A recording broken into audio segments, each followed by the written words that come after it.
America जैसे मुल्क की सुलह करवाना पाकिस्तान के लिए कोई नई बात नहीं है। पाकिस्तान ये काम पहले भी कर चुका है। जिस तरह आज अमेरिका और ईरान एक दूसरे के जानी दुश्मन हैं, बिल्कुल इसी तरह कभी चाइना और अमेरिका को एक दूसरे का वजूद पसंद नहीं था। एक दूसरे के साथ तजारत करना तो बहुत दूर की बात थी। एक दूसरे का शहरी अपने मुल्क में देख नहीं सकते थे। कोई सफारती ताल्लुकात नहीं थे। चाइना में अमेरिकी शहरी दाखिल नहीं हो सकता था और अमेरिका में चाइनीज शहरी नहीं जा सकता था। यहाँ तक कि अमेरिका के दोस्तों ने भी चाइनीज को बैन कर रखा था। दोनों में इस हद तक नफरत थी कि वार वियतनाम में हो रही थी और ये आपस में लड़ रहे थे। वियतनाम में ये एक दूसरे के फौजियों को मार रहे थे, एक दूसरे के खिलाफ असला इस्तेमाल कर रहे थे। यहाँ तक कि जिनेवा कन्वेंशन में 1954 में दोनों ममालिक के दरमियान हैंडशेक भी नहीं हुआ और मीडिया में एक दूसरे को टॉन्ट कर रहे थे। चाइनीज अमेरिकन को इंपीरियलिस्ट कहते थे क्योंकि अमेरिका की एक तो बेसिस का फैलाव था, फिर अमेरिका चाहता था कि दुनिया में ज्यादा से ज्यादा कैपिटलिज्म यानी कि सरमायादाराना निज़ाम राइज हो, जबकि दूसरी तरफ चाइना में कम्युनिज्म था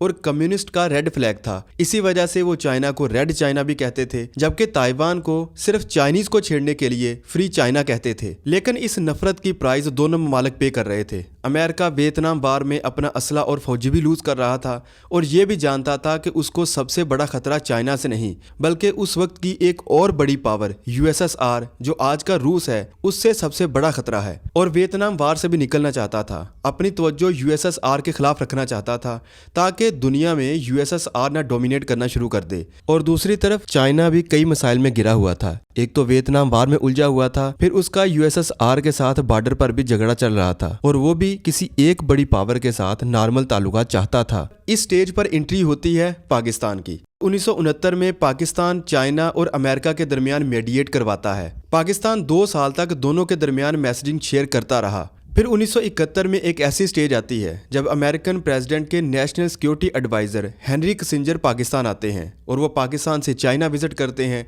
जब इन दोनों ममालिक के दरमियान ताल्लुकात नॉर्मल होना शुरू होते हैं। फिर अगले साल अमेरिकन प्रेसिडेंट रिचर्ड निक्सन भी चाइना जाते हैं। चाइना को ना सिर्फ अमेरिका बल्कि अमेरिका के इत्तेहादी यानी कि यूरोप ममालिक भी चाइना को तस्लीम करते हैं, उसके साथ सफारती ताल्लुकात बहाल करते हैं और तजारत का आगाज़ करते हैं।